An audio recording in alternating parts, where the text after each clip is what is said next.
Apa yang membedakan antara produk yang akan kita luncurkan dengan produk-produk yang sudah ada dalam kategori yang sama? Apabila di dalam kategori tersebut sudah banyak sekali produk yang ada, mungkin agak sulit untuk masuk di kategori tersebut karena persaingannya akan semakin ketat. Tetapi tidak berarti bahwa kalau di dalam kategori yang sama sudah ada pemain yang unggul, kita tidak dapat masuk ke dalam kategori tersebut.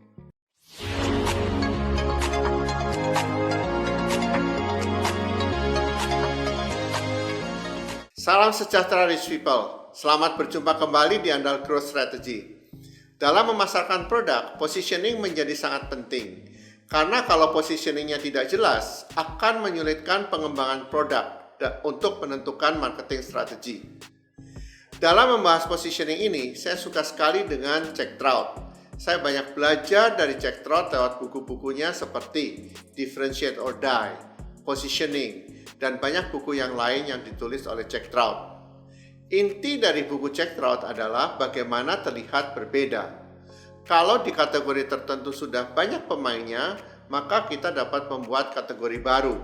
Seperti pada shampoo untuk mencuci rambut. Karena sudah banyak shampoo, maka ada shampoo anti ketombe, shampoo untuk rambut kering dan pecah-pecah. Dengan jumlah kategori yang banyak, diharapkan jumlah pemainnya akan berkurang. Atau paling tidak, yang membuat kategori baru menjadi leader di kategori baru tersebut. Pertanyaan yang sering dilontarkan pada saya adalah, kapan dapat menggunakan strategi competitive positioning ini?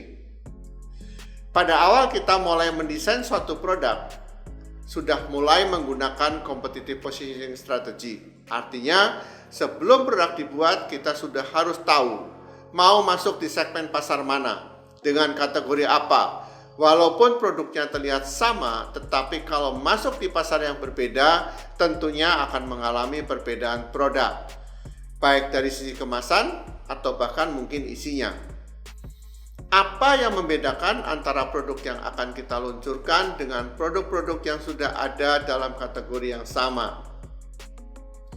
Apabila di dalam kategori tersebut sudah banyak sekali produk yang ada, mungkin agak sulit untuk masuk di kategori tersebut karena persaingannya akan semakin ketat. Tetapi tidak berarti bahwa kalau di dalam kategori yang sama sudah ada pemain yang unggul, kita tidak dapat masuk ke dalam kategori tersebut. Saya pernah membahas bagaimana caranya untuk masuk ke dalam pasar yang sudah dikuasai oleh suatu produk tertentu. Sahabat rich people dapat melihat di YouTube dengan judul Strategi Bertumbuh di Masa Pandemi COVID-19. Di dalam video tersebut saya bercerita bagaimana suatu produk yang sudah mapan dapat didisrupt oleh pendatang baru. Beberapa tahun yang lalu, pada saat software payroll mulai banyak yang masuk ke pasar, Andal Software membuat satu positioning. Kami lihat apa perbedaan yang sangat signifikan dan sangat berpengaruh pada customer.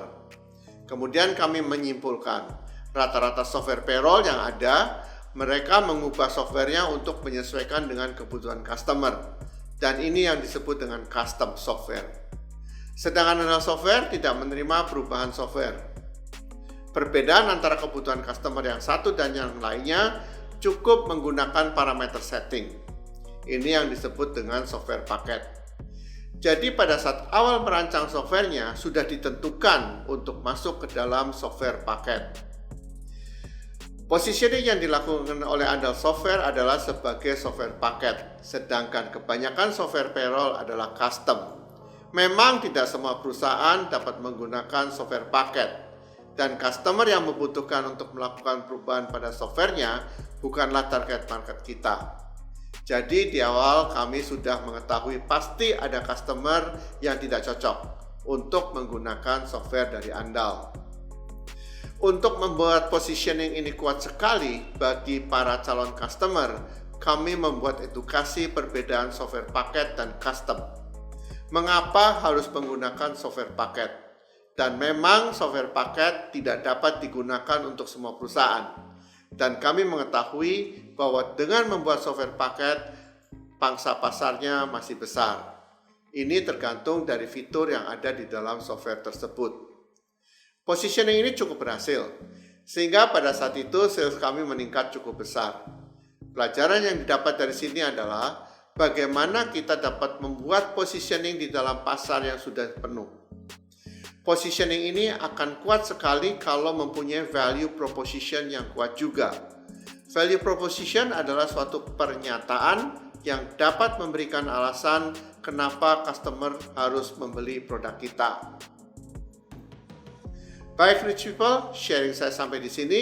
Mudah-mudahan pertanyaan dari pemirsa dapat terjawab. Bagi rich people lainnya, bila ada case yang ingin dibahas dapat mengirimkan ke komen di YouTube channel ini.